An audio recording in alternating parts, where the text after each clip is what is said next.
e terza e quarta e quinta e sesta, sono troppo, c'ho sonno. Amici bellini, che cosa è il calendario se non una serie di santi che si possono invocare insomma, per protestare, oppure per una speranza? La speranza è l'ultima a morire. Parliamone, cominciamolo.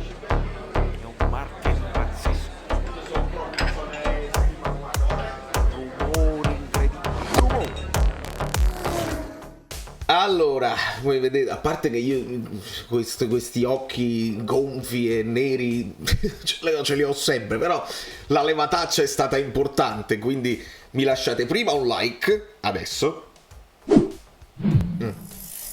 Bene, e poi, dato che Alessandro Greco lo abbiamo benvenutato prima, qualcuno si iscrivesse al canale adesso, che magari vi piace solo cercare, non vi iscrivete al canale, non so perché, visto che è gratis, e sbloccatemi l'algoritmo, anche perché tra un po' si cambia nome, non sarà più così, e quindi dovete poi cercarmi, dovete sapere, mi iscrivete al canale Telegram, dovete cercare tutte le cose bellini, il fluido azzurro, l'azzurro fluido, oppure gli orizzonti azzurri Valerio Fluido 1926, non lo so, non lo sappiamo ancora. Succederà qualcosa entro il 1° luglio, e quindi 1° luglio che cos'è se non una data? E noi le date dobbiamo vedere. Allora, mi sono svegliato.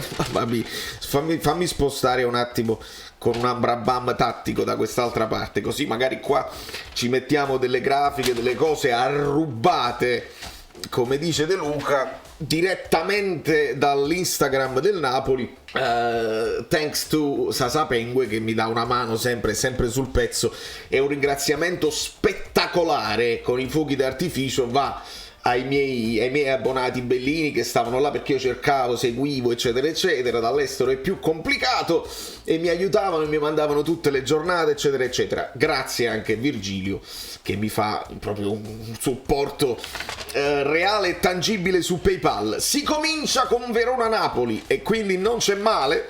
Allora, le cose importanti secondo me da sottolineare, perché poi qualcuno dirà sotto nei commenti, prima o poi le devi incontrare tutte, e ci siamo con le varie frasi fatte, però ci sono degli incroci, dato che il calendario anche quest'anno è asimmetrico, quindi il girone d'andata è diverso dal girone del ritorno, ma quello che mi è sembrato importante fare adesso, senza andare a braccio così, è vedere quando capitano gli incroci con la Champions, che come sappiamo cuba punti, perché la Champions, ti impegni per la Champions, poi devi fare il turnover per la Champions, perché concentriamoci sul campionato, perché la Champions non sia mai andiamo in Europa League che ci fa perdere tempo, e poi non ci qualifichiamo per la Champions, che poi ti fa perdere punti l'anno successivo. Questa è la cosa secondo me più importante da vedere. Dobbiamo considerare il mondiale, dobbiamo considerare una serie di cose. Le prime impressioni sono che il Napoli nel girone d'andata, tutti i big match con le squadre più forti, almeno sulla carta, le ha in trasferta, tranne la Juventus.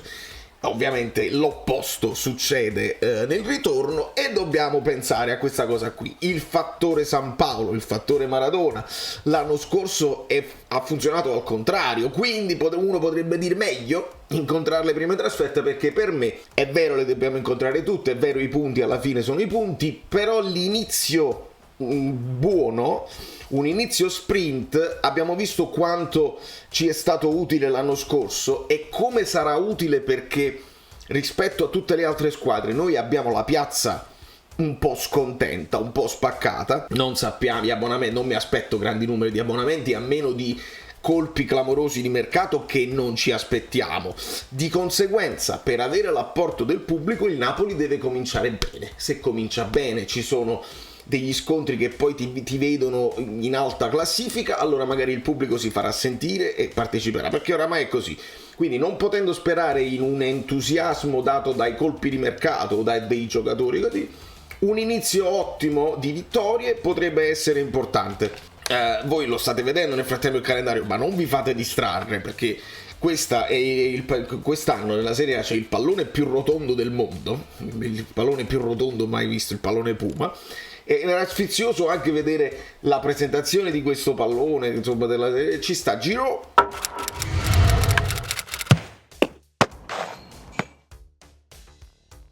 poi ci sta Skriniar che non sappiamo nemmeno se verrà confermato nell'Inter, dopodiché c'è Chiellini che non fa più parte della Juventus, e per il Napoli c'è un bambino con capelli ricci con la numero 10 azzurra, e Chiellini lo prende per la maglia. È esemplificativo un pochino della Serie A. Il Napoli non ha giocatori ce li ha, però non vengono utilizzati. Chissà se glieli hanno chiesti e non gliel'hanno dati, perché lo sappiamo, i diritti d'immagine. Ma queste sono tutte chiacchiere a margine.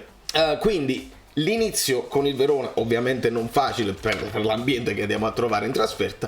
Dopodiché la neopromossa subito il Monza.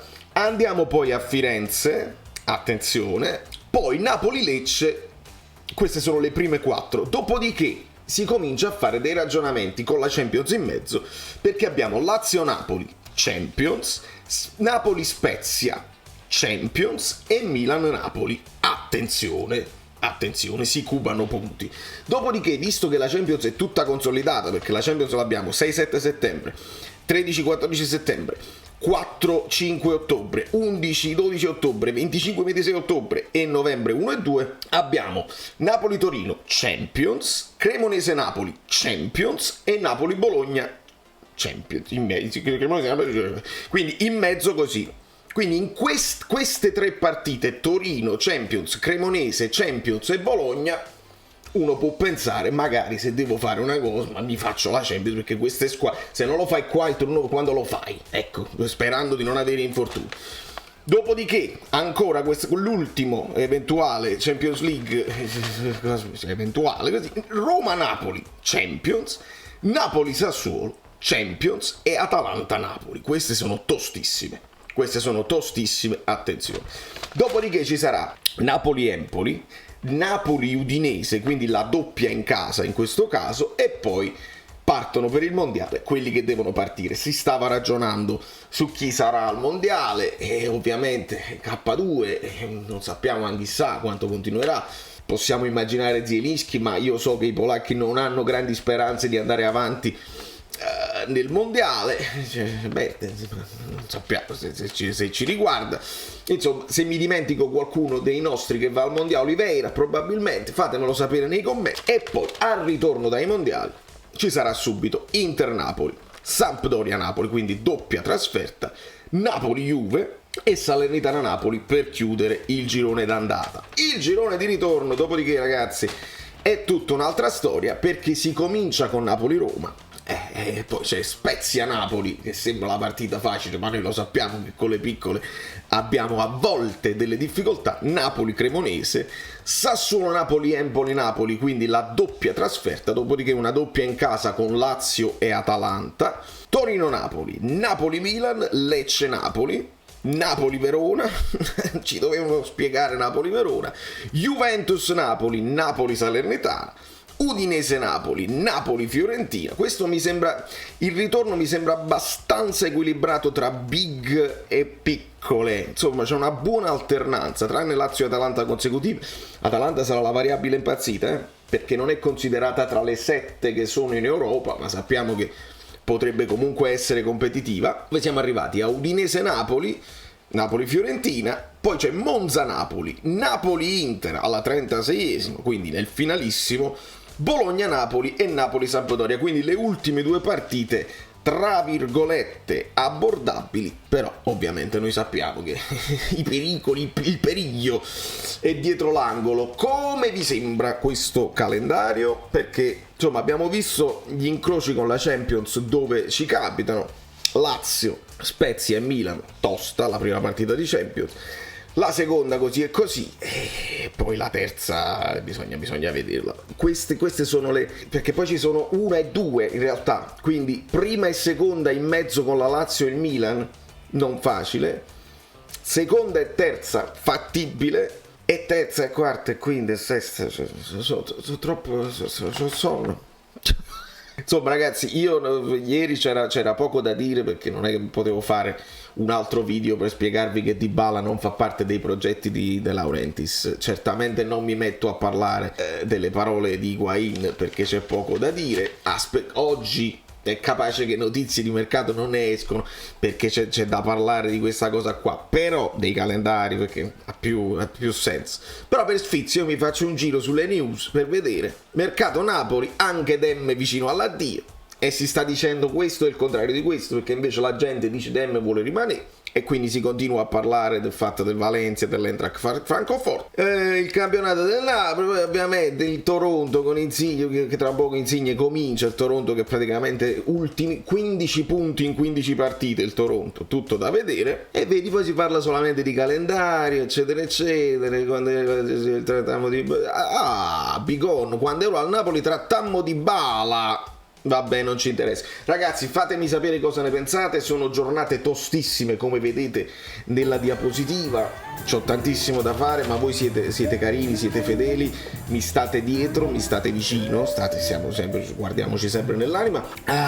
E che è bello, è già bello poter fantasticare sulle partite, potersi immaginare delle cose. È difficile fare previsioni se non sappiamo non solo che tipo di squadra avrà il Napoli, ma che squadre saranno gli avversari, perché noi facciamo le pulci a noi stessi, ed è giusto, perché devi fare la corsa su te stesso, puoi migliorare. Però sappiamo, e lo abbiamo visto l'anno scorso, anche facendo un campionato simile a livello di punti rispetto a 2 anni fa, è bastato, perché le altre squadre così e così. Dobbiamo vedere se l'Inter effettivamente con Lukaku devono capire ancora la situazione di Dybala, che quanto si rinforzano così, idem il Milan, idem la Juventus, che dove si parla di Pogba. Dobbiamo vedere le romane come al solito, perché lì si giostra tutto, romane, Fiorentina, Atalanta, per capire se ci insidiano quel quarto posto, che poi è l'obiettivo base da New York. Valerio Fluido è tutto, baci, casti, sempre casti. Che film è? Ciao, sono Saveria Solida. Se arriviamo a 15.000 iscritti su YouTube è una cosa di cortesia, ma secondo me dovreste seguirlo anche su Instagram, @ValerioFluido. Fa tutte queste cose credi. Sei iscritto pure a TikTok? Niente più, dai, basta, sei cringe. Quante cose.